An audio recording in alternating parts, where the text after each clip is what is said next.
दोस्तों, आज की इस क्लास में सीटेट एग्जाम के लिए सीटीपी का संपूर्ण मैराथन क्लास देखेंगे। इस क्लास में टॉप 100 मोस्ट इंपोर्टेंट प्रश्नों को देखेंगे जो कि हर टॉपिक से लिए गए हैं। हर टॉपिक से केवल इंपॉर्टेंट प्रश्नों को लिया गया है। यदि आप इस क्लास को शुरू से लेकर लास्ट तक अच्छे से देख लेते हैं तो निश्चित रूप से इस बार सीटेट एग्जाम में सीडीपी विषय के अंतर्गत आपका सबसे अच्छा स्कोर होगा। तो चलिए शुरू करते हैं। आप लोग इस क्लास को पूरा ध्यान से लास्ट तक देखिए और सभी प्रश्नों का उत्तर बताने का प्रयास कीजिए। पहला प्रश्न आप सभी के सामने है, निम्नलिखित में से कौन सा स्थूल गत्यात्मक कौशल का उदाहरण है? ग्रॉस मोटर स्किल का उदाहरण है, जबकि बाकी सूक्ष्म गत्यात्मक कौशल फाइन मोटर स्किल्स हैं। सबसे पहले दोस्तों, स्थूल गत्यात्मक कौशल और सूक्ष्म गत्यात्मक कौशल के बारे में बात करेंगे।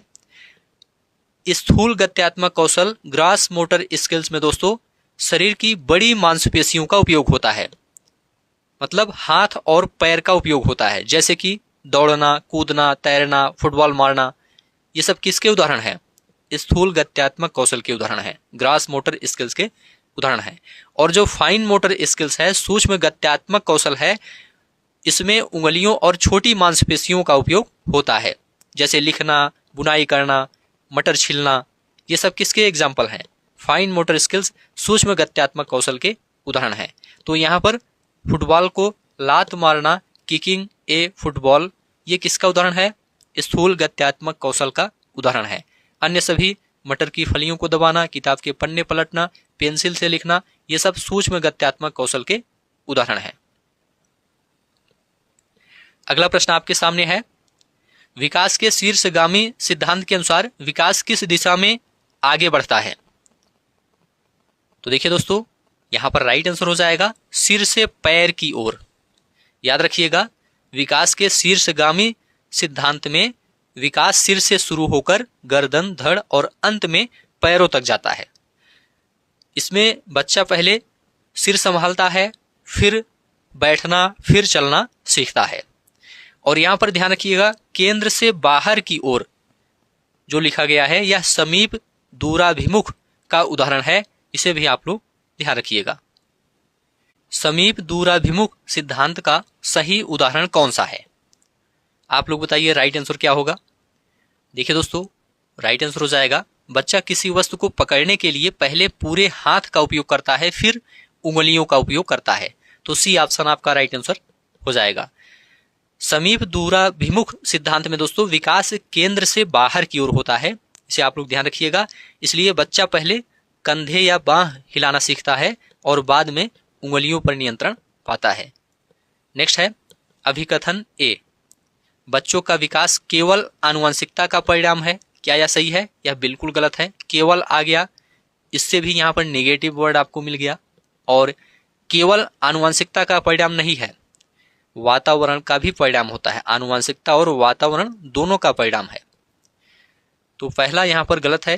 तर्क आर, विद्यालय और आस पड़ोस का बच्चे के विकास में कोई भूमिका नहीं होती, ये गलत है। बच्चे के विकास में विद्यालय और आस पड़ोस की भूमिका होती है।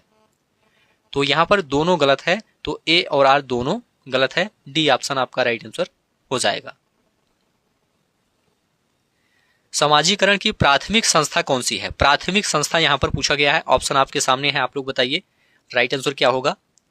देखिए दोस्तों, प्राथमिक संस्था परिवार है, फैमिली, जहां बच्चा सबसे पहले संपर्क में आता है।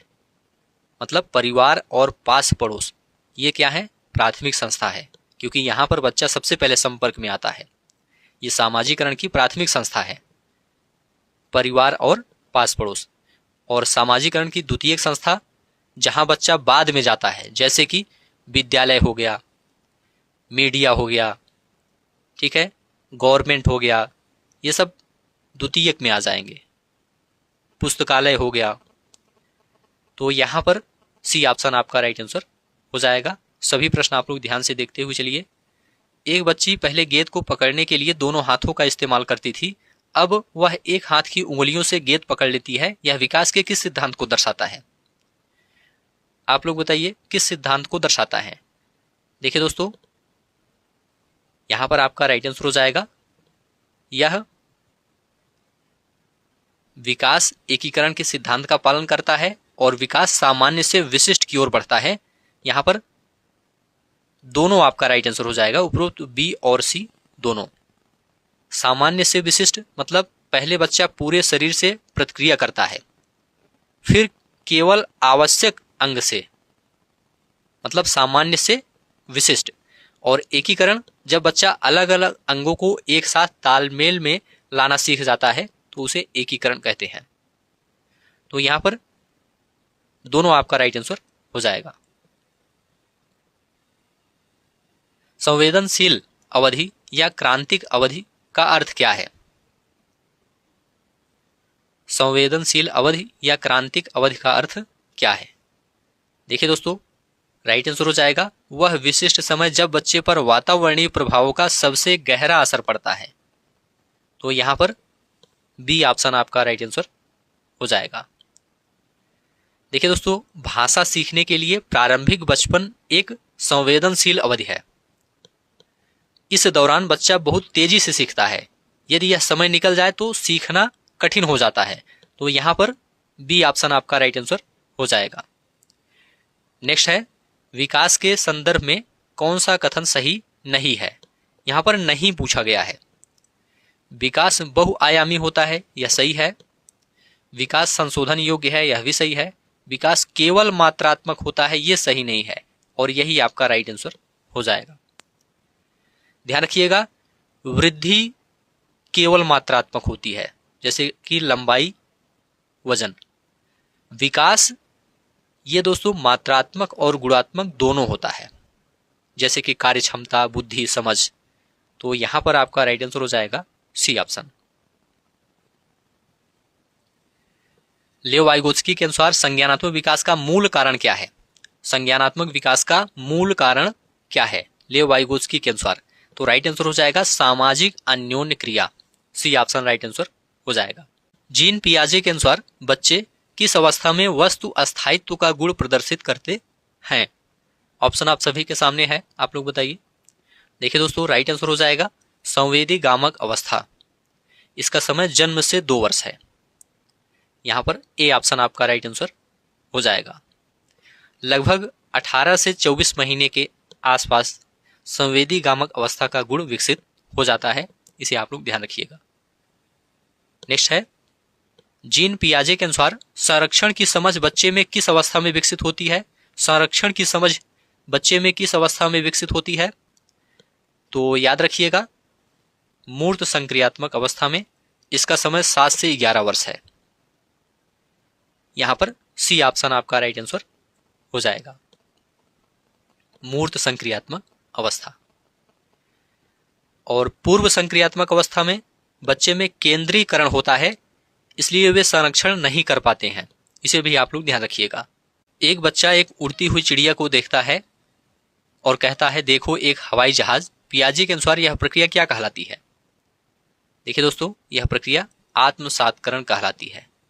यहां पर बी ऑप्शन आपका राइट आंसर हो जाएगा।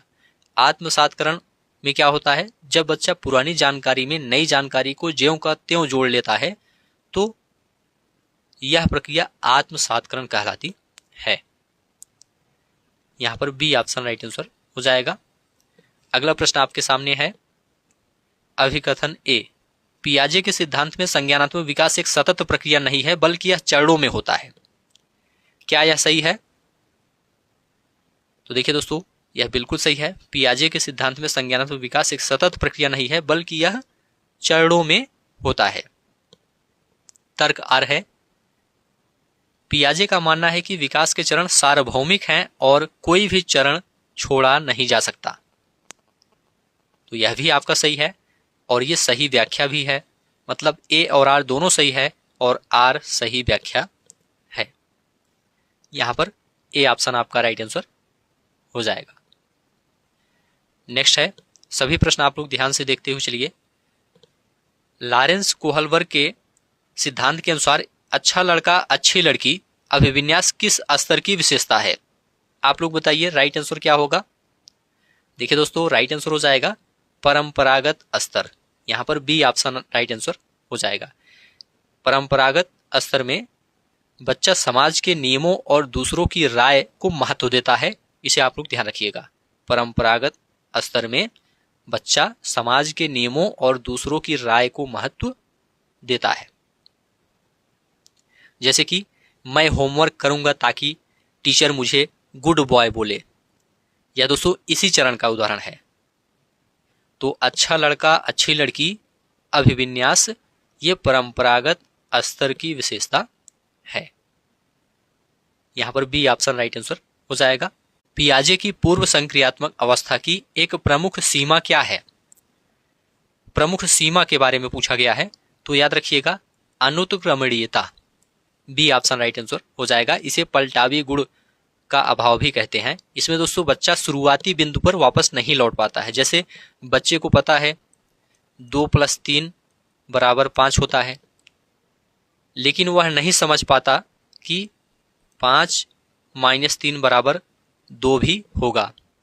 यह दोस्तों 2 से 7 वर्ष की अवस्था की कमी है, इसे ध्यान रखिएगा। 7 वर्ष के बाद रिवर्सिबिलिटी आ जाती है, इसे आप लोग ध्यान रखिएगा, ठीक है। तो यहां पर बी ऑप्शन आपका राइट आंसर हो जाएगा। नेक्स्ट है, कोहलवर की हाइनेस दुविधा सुनने के बाद 8 साल का रोहन कहता है हाइनेस को चोरी नहीं करनी चाहिए, क्योंकि अगर वह ऐसा करेगा तो पुलिस उसे पकड़ लेगी और जेल में डाल देगी। यह किस चरण को दर्शाता है? सभी प्रश्न दोस्तों काफी ज्यादा इंपॉर्टेंट है, सभी प्रश्न आप लोग ध्यान से देखते हुए चलिए। यहां पर राइट आंसर हो जाएगा दंड और आज्ञा पालन अभिविन्यास, बी ऑप्शन राइट आंसर हो जाएगा। यहां पर दंड और आज्ञा पालन अभिविन्यास आपका राइट आंसर हो जाएगा। यहां नैतिकता का आधार डर या दंड से बचना होता है। रोहन चोरी के नैतिक पहलू को नहीं बल्कि जेल जाने के डर को देख रहा है, सजा के डर को देख रहा है। तो यहां पर दंड और आज्ञा पालन अभिविन्यास आपका राइट आंसर हो जाएगा। जीन पियाजे के अनुसार अधिगम के लिए क्या आवश्यक है? अधिगम के लिए क्या आवश्यक है? तो देखिए दोस्तों, शिक्षार्थी द्वारा पर्यावरण की सक्रिय खोजबीन आवश्यक है, सी ऑप्शन आपका राइट आंसर हो जाएगा। नेक्स्ट है, कोहलबर के सिद्धांत की एक प्रमुख आलोचना क्या है? ऑप्शन आप सभी के सामने है, आप लोग बताइए। देखिए दोस्तों, उनके सिद्धांत में महिलाओं की नैतिकता को कमतर आंका गया। यहां पर सी ऑप्शन आपका राइट आंसर हो जाएगा। पियाजे के अनुसार स्कीमा क्या है? स्कीमा क्या है? देखिए दोस्तों, जानकारी के छोटे पैकेट या मानसिक संरचनाएं स्कीमा है, बी ऑप्शन राइट आंसर हो जाएगा। हमारे दिमाग में ज्ञान का जो ढांचा बना होता है वह स्कीमा कहलाता है, हम इसी के माध्यम से दुनिया को समझते हैं, बी ऑप्शन राइट आंसर हो जाएगा। नेक्स्ट है, एक 5 साल की बच्ची को लगता है कि बादल जिंदा है क्योंकि वे चलते हैं। पियाजे के अनुसार यह क्या है? आप लोग बताइए, यह क्या है? तो देखिए दोस्तों, यह जीववाद है। क्या है? जीववाद है, मतलब निर्जीव वस्तुओं को सजीव समझना, निर्जीव वस्तुओं को सजीव समझना। तो यहां पर ए ऑप्शन आपका राइट आंसर हो जाएगा। यह पूर्व संक्रियात्मक अवस्था का लक्षण है, इसे आप लोग ध्यान रखिएगा, और इसका समय 2 से 7 वर्ष होता है।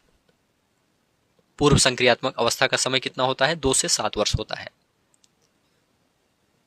लेव वाइगोत्स्की के सिद्धांत के अनुसार बच्चों के सीखने में सबसे महत्वपूर्ण भूमिका किसकी होती है? आप लोग जल्दी से बताइए, सबसे महत्वपूर्ण भूमिका किसकी होती है? तो याद रखिएगा सामाजिक संपर्क, सी ऑप्शन राइट आंसर हो जाएगा, सामाजिक संपर्क। वाइगोत्स्की का मानना था कि बच्चे अपने ज्ञान का निर्माण अकेले नहीं बल्कि समाज और संस्कृति के साथ अंतःक्रिया करके करते हैं। तो यहां पर सी ऑप्शन राइट आंसर हो जाएगा।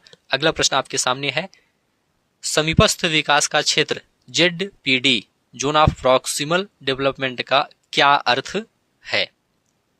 देखिए दोस्तों, इसका अर्थ है वह अंतर जो बच्चे द्वारा स्वतंत्र रूप से किए जा सकने वाले कार्य और किसी की मदद से किए जा सकने वाले कार्य के बीच होता है।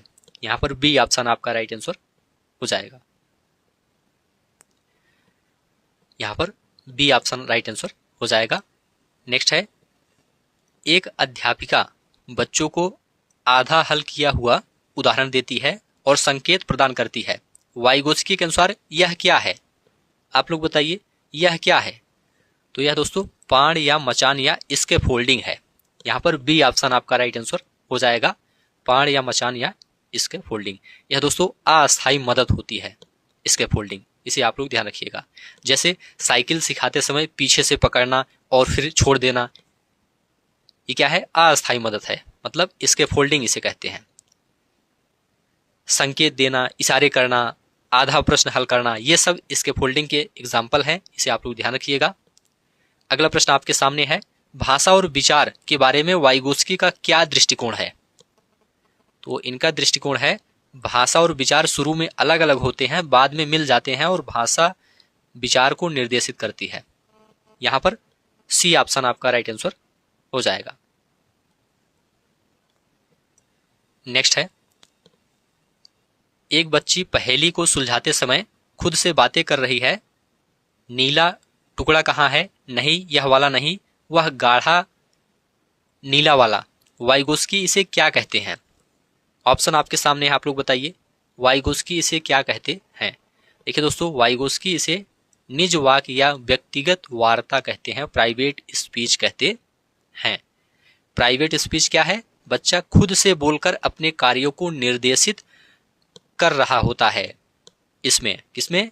निज वाक्य में, प्राइवेट स्पीच में बच्चा खुद से बोलकर अपने कार्यों को निर्देशित करता है। पियाजे दोस्तों इसे आत्म केंद्रित वार्ता कहते हैं और इसे कम महत्वपूर्ण मानते हैं, इसे भी आप लोग ध्यान रखिएगा। पियाजे इसे क्या कहते हैं? आत्म केंद्रित वार्ता कहते हैं, ईगो सेंट्रिक स्पीच कहते हैं। और वाइगोत्स्की इसे क्या कहते हैं? व्यक्तिगत वार्ता, निज वाक्य कहते हैं, प्राइवेट स्पीच कहते हैं। अगला प्रश्न आपके सामने है, प्रगतिशील शिक्षा में बच्चे को किस रूप में देखा जाता है? आप लोग बताइए। तो याद रखिएगा, एक सक्रिय अन्वेषक के रूप में देखा जाता है। प्रगतिशील कक्षा में या प्रगतिशील शिक्षा में बच्चे को किस रूप में देखा जाता है? एक सक्रिय अन्वेषक के रूप में देखा जाता है। चलिए अगला प्रश्न देखेंगे, जॉन डीवी ने किस तरह के विद्यालयों की वकालत की? जॉन डीवी ने किस तरह के विद्यालयों की वकालत की थी? तो देखिए दोस्तों, राइट आंसर हो जाएगा लैब विद्यालय, बी ऑप्शन आपका राइट आंसर हो जाएगा, लैब स्कूल्स। नेक्स्ट है, अभिकथन ए, एक प्रगतिशील कक्षा में अध्यापक को एक तानाशाह नहीं बल्कि एक सुगमकर्ता होना चाहिए। बिल्कुल सही लिखा गया है, एक सुगमकर्ता होना चाहिए। तर्क आर, बच्चे तब सबसे अच्छा सीखते हैं जब उन्हें भयमुक्त वातावरण में सवाल पूछने की आजादी हो। बच्चे तब सबसे अच्छा सीखते हैं जब उन्हें भयमुक्त वातावरण में सवाल पूछने की आजादी हो। यह भी आपका बिल्कुल सही है। तो यहां पर ए और आर दोनों सही है और आर सही व्याख्या है। पहला ऑप्शन आपका राइट आंसर हो जाएगा। नेक्स्ट है, एक शिक्षिका अपनी कक्षा में सहयोगात्मक अधिगम का प्रयोग करती है, यह किस सिद्धांत पर आधारित है? आप लोग बताइए किस सिद्धांत पर आधारित है? तो याद रखिएगा, वाइगोत्स्की का सामाजिक सांस्कृतिक सिद्धांत पर आधारित है।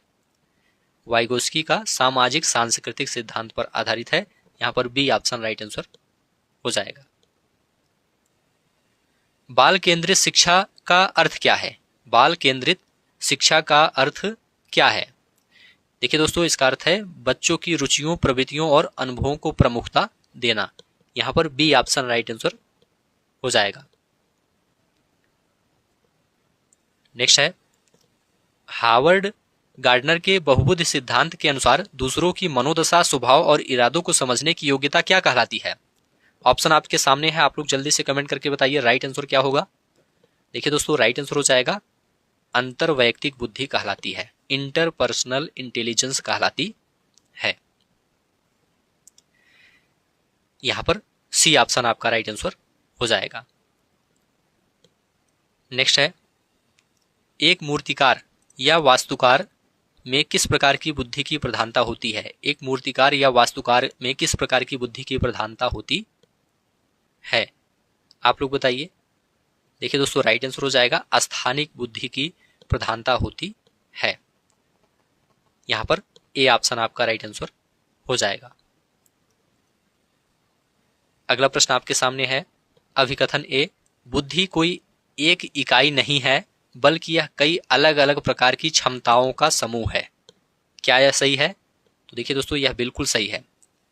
अभिकथन ए सही है। तर्क आर है, बुद्धिलब्धि परीक्षण ही बुद्धि को मापने का एकमात्र विश्वसनीय तरीका है। ये बिल्कुल गलत है। यहां पर तर्क आपका गलत है, तो यहां पर ए सही है लेकिन आर गलत है। सी ऑप्शन आपका राइट आंसर हो जाएगा। नेक्स्ट है, हावर्ड गार्डनर के अनुसार वह व्यक्ति जो अपने शरीर का उपयोग भावों को व्यक्त करने या चीजों को बनाने में माहिर है, उसमें कौन सी बुद्धि अधिक होगी? आप लोग बताइए राइट आंसर क्या होगा। देखिए दोस्तों, राइट आंसर हो जाएगा शारीरिक गतिक बुद्धि। यहां पर बी ऑप्शन राइट आंसर हो जाएगा। शारीरिक गतिक, अपने शरीर की गति पर नियंत्रण रखना, जैसे कि एथलीट, डांसर। तो यहां पर बी ऑप्शन आपका राइट आंसर हो जाएगा। अगला प्रश्न आपके सामने है, रॉबर्ट स्टर्नबर्ग के त्रितंत्र सिद्धांत में निम्नलिखित में से कौन सी बुद्धि शामिल नहीं है? कौन सी बुद्धि शामिल नहीं है? तो देखिए दोस्तों, संगीतमय बुद्धि शामिल नहीं है। यहां पर डी ऑप्शन राइट आंसर हो जाएगा। नेक्स्ट है, बुद्धिलब्धि की अवधारणा का एक प्रमुख दोष क्या है? तो देखिए दोस्तों, यहां पर राइट आंसर हो जाएगा, यह अक्सर सांस्कृतिक पूर्वाग्रह से ग्रसित होता है। सी ऑप्शन आपका राइट आंसर हो जाएगा। यह अक्सर सांस्कृतिक पूर्वाग्रह से ग्रसित होता है। बुद्धिलब्धि की अवधारणा का एक प्रमुख दोष क्या है? यहां पर दोष के बारे में पूछा गया है, इसे आप लोग ध्यान रखिएगा। दोष क्या है? तो यह अक्सर सांस्कृतिक पूर्वाग्रह से ग्रसित होता है। यह छात्रों को लेबल करने और वर्गीकृत करने में मदद करता है। यह भविष्यवाणी करता है कि जीवन में कौन सफल होगा। यह सभी प्रकार की प्रतिभाओं को मापता है। तो यहां पर यह अक्सर सांस्कृतिक पूर्वाग्रह से ग्रसित होता है। यह बिल्कुल राइट आंसर हो जाएगा। नेक्स्ट है, एक बच्ची अपनी भावनाओं, इच्छाओं और कमजोरियों के बारे में गहरी समझ रखती है। गार्डनर के अनुसार उसमें कौन सी बुद्धि है? तो इसमें अंतरावैयक्तिक बुद्धि है। इसे आप लोग ध्यान रखिएगा। बी ऑप्शन आपका राइट आंसर हो जाएगा। नेक्स्ट है, भाषिक बुद्धि वाले व्यक्ति का सबसे अच्छा उदाहरण कौन सा है? भाषिक बुद्धि वाले व्यक्ति का सबसे अच्छा उदाहरण कौन सा है? तो देखिए दोस्तों, राइट आंसर हो जाएगा एक कवि या पत्रकार। कवि या पत्रकार, यहां पर बी ऑप्शन आपका राइट आंसर हो जाएगा। संवेगात्मक बुद्धि पद का अर्थ क्या है? तो देखिए दोस्तों, इसका अर्थ है भावनाओं को पहचानने, समझने और उन्हें प्रबंधित करने की क्षमता। यहां पर बी ऑप्शन आपका राइट आंसर हो जाएगा।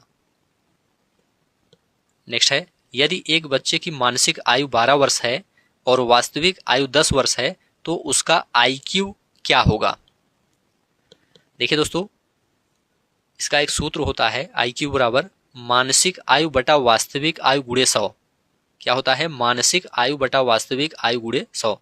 तो यहां पर मानसिक आयु क्या है? 12 वर्ष है और वास्तविक आयु क्या है? 10 वर्ष है। तो बटा 10 कर देंगे और फिर गुणे 100 कर देंगे। तो 10 से 10 दहम्मा 100, 12 दहम्मा 120। तो यहां पर 120 आपका राइट आंसर हो जाएगा, सी ऑप्शन। नेक्स्ट है, समावेशी शिक्षा का मूल सिद्धांत क्या है? समावेशी शिक्षा का मूल सिद्धांत क्या है? इसका मूल सिद्धांत है समता और बिना किसी भेदभाव के सभी को एक ही छत के नीचे पढ़ाना। यहां पर सी ऑप्शन राइट आंसर हो जाएगा। समता और बिना किसी भेदभाव के सभी को एक ही छत के नीचे पढ़ाना। नेक्स्ट है, एक बच्चा सा को वाज और न्यूक्लियर को अनक्लियर पढ़ता है, वह किस अक्षमता से जूझ रहा है? तो देखिए दोस्तों, यहां पर राइट आंसर हो जाएगा डिसलेक्सिया। डिसलेक्सिया आपका राइट आंसर हो जाएगा। पठन वैफल्य, यह पढ़ने से संबंधित विकार है और इसमें बच्चे अक्षरों के क्रम को उल्टा देखते हैं या भ्रमित हो जाते हैं, जैसे बी को डी समझना। तो इसे आप लोग ध्यान रखिएगा। नेक्स्ट है डिसग्राफिया मुख्य रूप से किस कठिनाई से जुड़ा है? डिसग्राफिया मुख्य रूप से किस कठिनाई से जुड़ा है? तो याद रखिएगा लिखने में कठिनाई से जुड़ा है। यहां पर सी ऑप्शन राइट आंसर हो जाएगा। एक कक्षा में दृष्टिबाधित छात्र हैं, एक शिक्षक के रूप में आप क्या करेंगे? तो देखिए दोस्तों यहां पर राइट आंसर हो जाएगा मौखिक निर्देशों का अधिक उपयोग करेंगे और स्पर्शनीय सामग्री देंगे। यहां पर डी ऑप्शन आपका राइट आंसर हो जाएगा। स्वलीनता वाले छात्र की पहचान क्या है? स्वलीनता वाले छात्र की पहचान क्या है? देखिए दोस्तों यहां पर राइट आंसर हो जाएगा वे बार बार एक ही व्यवहार को दोहराते हैं और आंख मिलाकर बात करने में कतराते हैं। यहां पर बी ऑप्शन आपका राइट आंसर हो जाएगा। नेक्स्ट है अवधान न्यूनता अति सक्रियता विकार ADHD वाले बच्चे को कक्षा में कैसे संभालेंगे? तो देखिए दोस्तों राइट आंसर हो जाएगा कार्य को छोटे छोटे प्रबंधनीय भागों में बांटेंगे और बीच में ब्रेक देंगे। यहां पर सी ऑप्शन आपका राइट आंसर हो जाएगा। नेक्स्ट है प्रतिभाशाली बच्चों की क्या विशेषता होती है? तो देखिए दोस्तों यहां पर राइट आंसर हो जाएगा उनमें उच्च स्तरीय समस्या समाधान कौशल और मौलिक सोच होती है। सी ऑप्शन आपका राइट आंसर हो जाएगा। दिव्यांगजन अधिकार अधिनियम RPWD एक्ट 2016 के अनुसार दिव्यांगता क्या है? तो देखिए दोस्तों एक सामाजिक संरचना और मानवाधिकार का मुद्दा है, इसे आप लोग ध्यान रखिएगा। यहां पर सी ऑप्शन राइट आंसर हो जाएगा। नेक्स्ट है गणितीय गणनाओं में कठिनाई क्या कहलाता है? गणितीय गणनाओं में कठिनाई क्या कहलाता है? जैसे जोड़ घटाव ना कर पाना क्या कहलाता है? देखिए दोस्तों राइट आंसर हो जाएगा डिसकैलकुलिया कहलाता है। बी ऑप्शन आपका राइट आंसर हो जाएगा। अभिकथन ए समावेशी कक्षा में शिक्षक को पाठ्यचर्या को बच्चों के अनुसार अनुकूलित करना चाहिए। क्या यह सही है? तो यह बिल्कुल सही है। तर्क आर मानकीकृत पाठ्यचर्या सभी बच्चों के लिए उपयुक्त होती है। मानकीकृत पाठ्यचर्या सभी बच्चों के लिए उपयुक्त नहीं होती है। यहां पर आर गलत है। तर्क आर क्या है? गलत है। तो यहां पर ए सही है लेकिन आर गलत है। बी ऑप्शन आपका राइट आंसर हो जाएगा। नेक्स्ट है राष्ट्रीय शिक्षा नीति 2020 ने स्कूली शिक्षा की पुरानी 10+2 प्रणाली को किस नई संरचना में बदल दिया है? राष्ट्रीय शिक्षा नीति NEP 2020 ने स्कूली शिक्षा की पुरानी 10+2 प्रणाली को किस नई संरचना में बदल दिया है? देखिए दोस्तों यहां पर आपका राइट आंसर हो जाएगा 5+3+3+4। यहां पर ए ऑप्शन आपका राइट आंसर हो जाएगा 5+3+3+4। नेक्स्ट है NCF 2005 के अनुसार शिक्षक की भूमिका क्या होनी चाहिए? देखिए दोस्तों शिक्षक की भूमिका सुगमकर्ता या सुविधादाता के रूप में होनी चाहिए। बी ऑप्शन आपका राइट आंसर हो जाएगा। NEP 2020 मूल्यांकन के संदर्भ में किस पर जोर देती है? आप लोग बताइए। NEP 2020 मूल्यांकन के संदर्भ में किस पर जोर देती है? तो देखिए दोस्तों 360 डिग्री बहुआयामी प्रगति पत्रक पर जोर देती है। बी ऑप्शन आपका राइट आंसर हो जाएगा। नेक्स्ट है NCF 2005 के अनुसार त्रुटियां अधिगम प्रक्रिया में क्या महत्व रखती हैं? NCF 2005 के अनुसार त्रुटियां अधिगम प्रक्रिया में क्या महत्व रखती हैं? तो राइट आंसर हो जाएगा ये अधिगम का एक अनिवार्य हिस्सा है और बच्चों की सोच में अंतर्दृष्टि देती है। तो यहां पर सी ऑप्शन आपका राइट आंसर हो जाएगा। NEP 2020 में बहुभाषिकता को किस रूप में देखा गया है? तो देखिए दोस्तों राइट आंसर हो जाएगा कक्षा में एक संसाधन और संपत्ति के रूप में देखा गया है। बी ऑप्शन आपका राइट आंसर हो जाएगा। यहां पर सभी प्रश्न काफी ज्यादा इंपॉर्टेंट हैं। सभी प्रश्न आप लोग ध्यान से देखते हुए चलिए। यहां से आपके एग्जाम में निश्चित रूप से प्रश्न पूछा जाएगा। परख जिसे NEP 2020 ने प्रस्तावित किया है क्या है? तो देखिए दोस्तों राष्ट्रीय मूल्यांकन केंद्र है। सी ऑप्शन आपका राइट आंसर हो जाएगा राष्ट्रीय मूल्यांकन केंद्र। NCF 2005 के अनुसार अधिगम अपने स्वभाव में और यहाँ पर खाली स्थान में क्या भरा जाएगा? तो देखिए दोस्तों, खाली स्थान में एनसीएफ 2005 के अनुसार अधिगम अपने स्वभाव में सक्रिय और सामाजिक है, एक्टिव एंड सोशल है। यहाँ पर ए ऑप्शन आपका राइट आंसर हो जाएगा। सक्रिय, एक्टिव का मतलब बच्चा करके सीखता है, सोशल सामाजिक का मतलब बच्चा दूसरों के साथ बातचीत करके सीखता है। यहाँ पर ए ऑप्शन राइट आंसर हो जाएगा। एनईपी 2020 किस पर केंद्रित है? एनईपी 2020 किस पर केंद्रित है? तो याद रखिएगा, रचनात्मक समझ और आलोचनात्मक चिंतन पर केंद्रित है। बी ऑप्शन आपका राइट आंसर हो जाएगा। एनसीएफ 2005 गणित शिक्षण के बारे में क्या कहता है? एनसीएफ 2005 गणित शिक्षण के बारे में क्या कहता है? तो देखिए दोस्तों, बच्चे की सोच का गणितीकरण करना। यहाँ पर बी ऑप्शन आपका राइट आंसर हो जाएगा। एनईपी 2020 के अनुसार सशक्त और समावेशी शिक्षा के लिए किसे बढ़ावा देना चाहिए? तो देखिए दोस्तों, अनुभवात्मक अधिगम को बढ़ावा देना चाहिए। यहाँ पर बी ऑप्शन आपका राइट आंसर हो जाएगा। जेंडर और सेक्स के बीच मुख्य अंतर क्या है? जेंडर और लिंग के बीच मुख्य अंतर क्या है? देखिए दोस्तों, लिंग एक जैविक संरचना है, जबकि जेंडर एक सामाजिक संरचना है। बी ऑप्शन आपका राइट आंसर हो जाएगा। एक कक्षा में शिक्षक हमेशा लड़कों को भारी काम जैसे टेबल उठाना करने को कहते हैं और लड़कियों को सजावट का काम देते हैं। यह क्या दर्शाता है? यह दोस्तों जेंडर रूढ़िवादिता को दर्शाता है। यहाँ पर सी ऑप्शन राइट आंसर हो जाएगा, जेंडर रूढ़िवादिता। इसके लिए शिक्षक को क्या करना चाहिए? शिक्षक को उल्टे काम देने चाहिए, जैसे लड़कों को खाना बनाना, लड़कियों को भारी काम देना।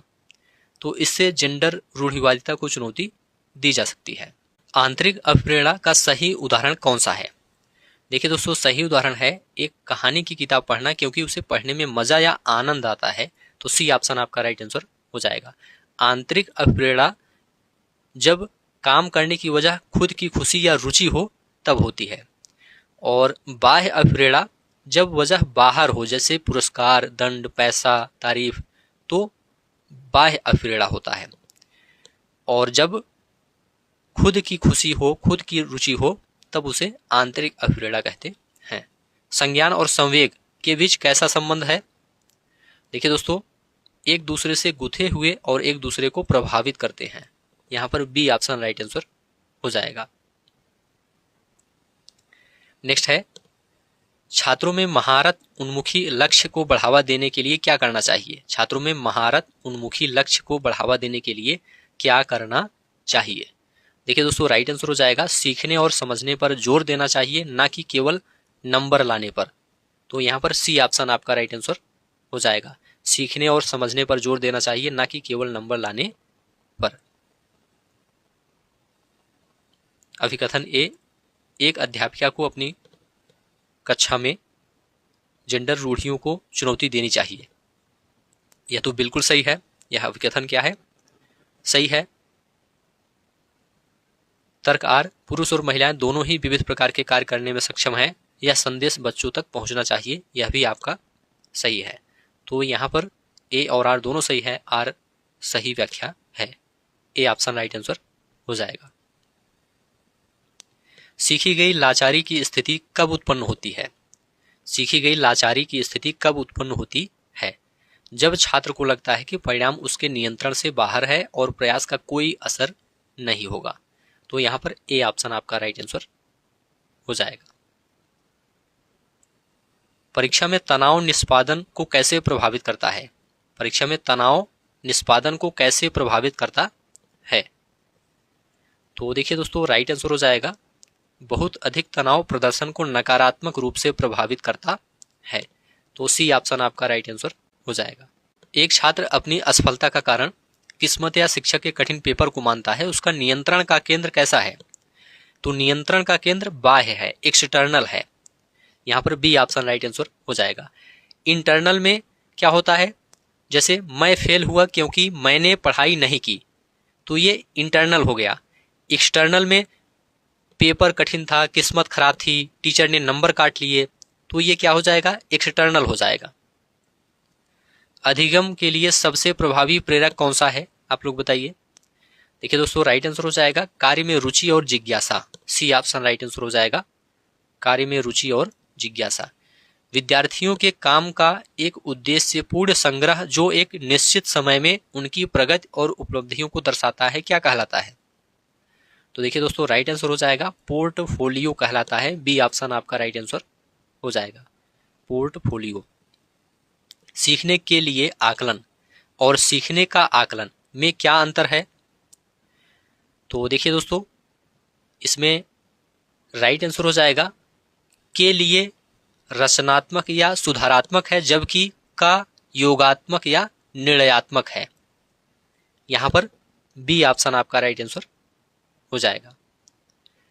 असेसमेंट फॉर लर्निंग ये रचनात्मक होता है, पढ़ाई के दौरान होता है ताकि सुधार किया जा सके, और असेसमेंट ऑफ लर्निंग योगात्मक होता है, पढ़ाई के अंत में होता है ताकि रिजल्ट पास फेल तय हो, जैसे वार्षिक परीक्षा।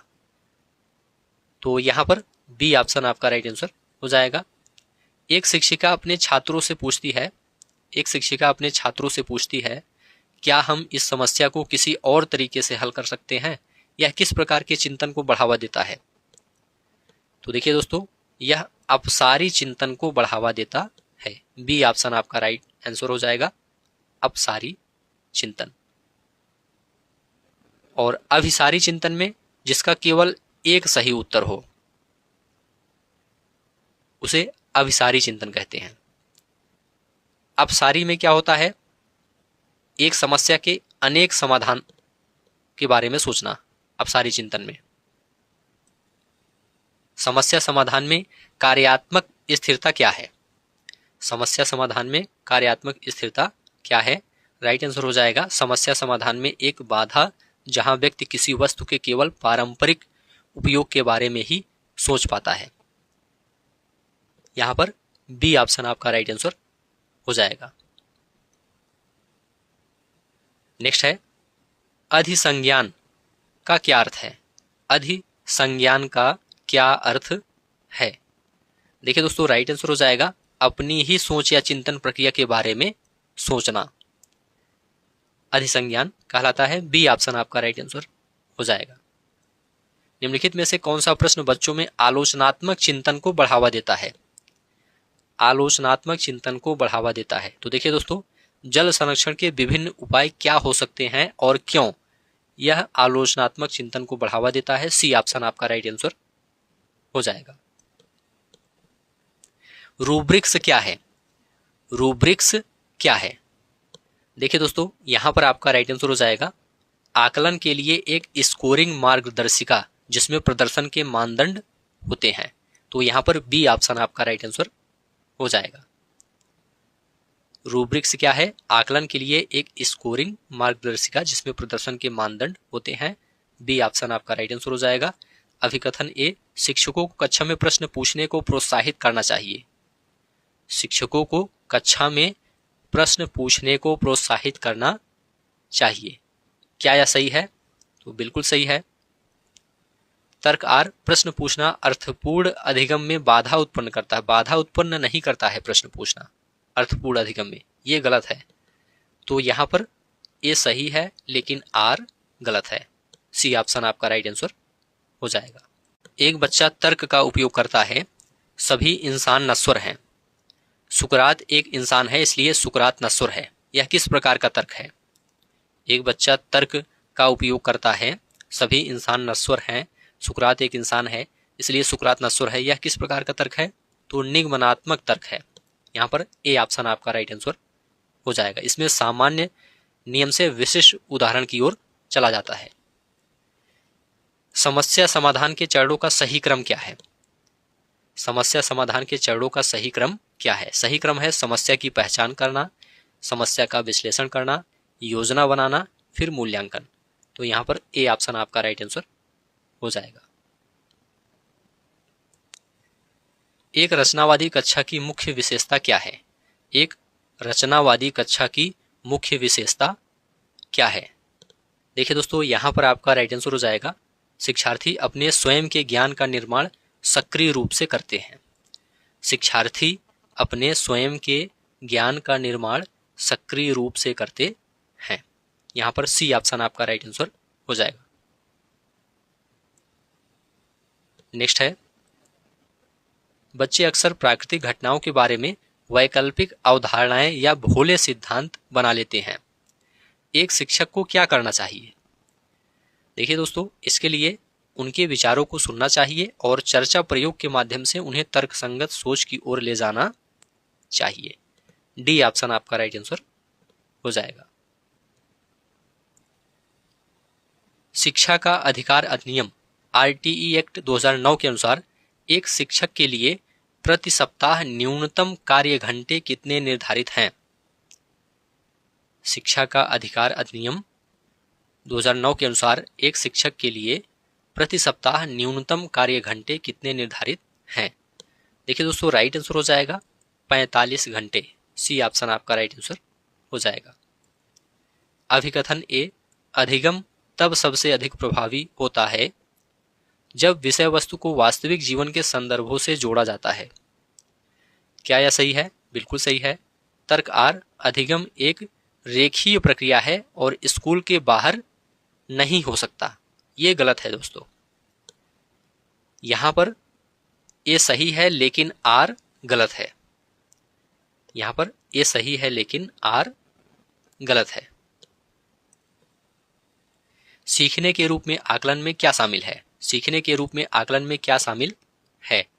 देखिए दोस्तों, राइट आंसर हो जाएगा स्व आकलन और सहकर्मी आकलन शामिल है।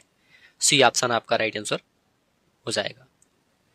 अधिगम को प्रभावित करने वाले व्यक्तिगत कारक कौन से हैं? अधिगम को प्रभावित करने वाले व्यक्तिगत कारक कौन से हैं? देखिए दोस्तों, यहां पर आपका राइट आंसर हो जाएगा छात्र की रुचि, योग्यता और परिपक्वता। यहां पर सी ऑप्शन आपका राइट आंसर हो जाएगा। जीन पियाजे के अनुसार जब बच्चा नई जानकारी को पुरानी जानकारी में फिट करने की कोशिश करता है और वह फिट नहीं होती तो एक मानसिक असंतुलन पैदा होता है। इसे क्या कहते हैं? देखिए दोस्तों, इसे असंतुलन कहते हैं। यहां पर बी ऑप्शन राइट आंसर हो जाएगा। जब पुराना ज्ञान काम ना आए और नया समझ ना आए तो दिमाग में जो कंफ्यूजन होता है उसे असंतुलन कहते हैं। यही कंफ्यूजन सीखने की शुरुआत है, क्योंकि अब बच्चा संतुलन पाने के लिए नई चीज सीखेगा। निम्नलिखित में से कौन सी एक प्रभावी शिक्षण रणनीति नहीं है? आप लोग बताइए, कौन सी प्रभावी शिक्षण रणनीति नहीं है? देखिए दोस्तों, केवल मानक पुस्तकों पर निर्भर रहना और रटने पर जोर देना यह प्रभावी शिक्षण रणनीति नहीं है। सी ऑप्शन आपका राइट आंसर हो जाएगा। आरटीई 2009 के तहत निजी स्कूलों में आर्थिक रूप से कमजोर वर्ग के बच्चों के लिए कितनी सीटें आरक्षित हैं? आरटीई 2009 के तहत निजी स्कूलों में आर्थिक रूप से कमजोर वर्ग के बच्चों के लिए कितनी सीटें आरक्षित हैं? देखिए दोस्तों, यहां पर राइट आंसर हो जाएगा 25%। बी ऑप्शन आपका राइट आंसर हो जाएगा। अभिकथन ए, विकास और अधिगम सामाजिक सांस्कृतिक संदर्भों से अप्रभावित रहते हैं। क्या यह सही है? तो देखिए दोस्तों, यह गलत है। विकास और अधिगम सामाजिक सांस्कृतिक संदर्भों से अप्रभावित रहते हैं, यह गलत है। तर्क आर, छात्र केवल स्कूल में ही सीखते हैं, यह भी गलत है। तो यहां पर दोनों गलत है, ए और आर दोनों गलत है। सी ऑप्शन आपका राइट आंसर हो जाएगा। ब्लूम के वर्गीकरण के संशोधित रूप में संज्ञानात्मक क्षेत्र का उच्चतम स्तर कौन सा है? देखिए दोस्तों, यहां पर आपका राइट आंसर हो जाएगा सृजन करना या निर्माण करना। यहां पर सी ऑप्शन आपका राइट आंसर हो जाएगा, सृजन करना या फिर निर्माण करना।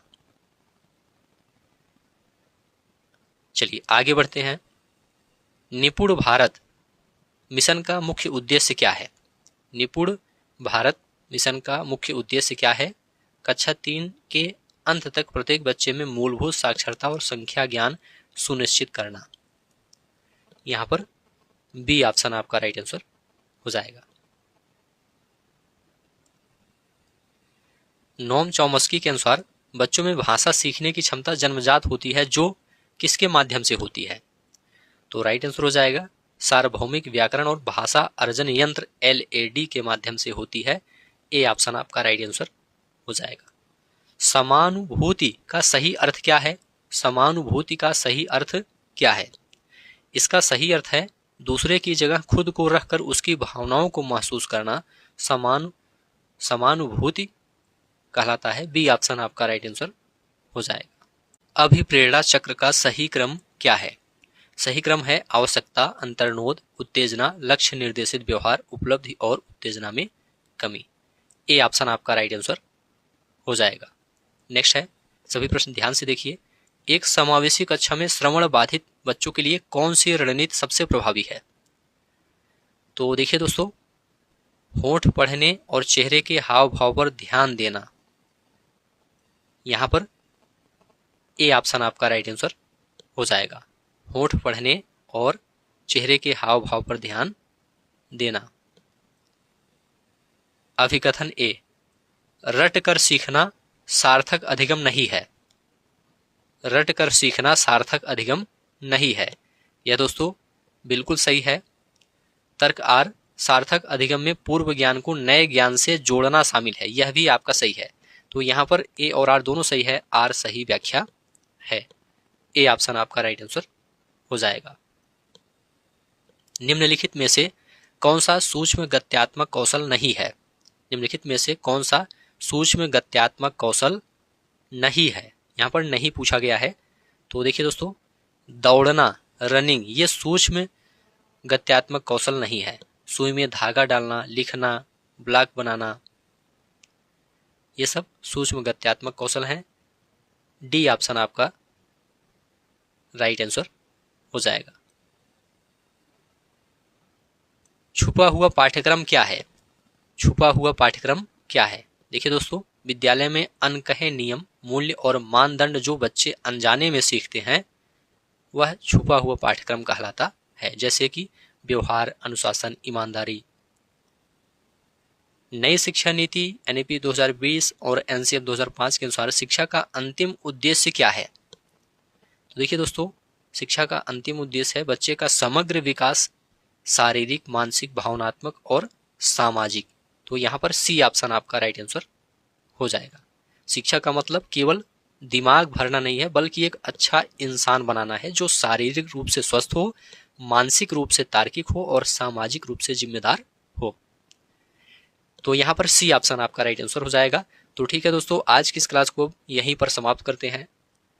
यहाँ से आपके एग्जाम में निश्चित रूप से प्रश्न पूछा जाएगा। उम्मीद है यह क्लास आपको अच्छा लगा है। अच्छा लगा है तो चैनल को सब्सक्राइब कीजिए, दोस्तों शेयर कीजिए और कमेंट में लिखकर जरूर बताइए। धन्यवाद।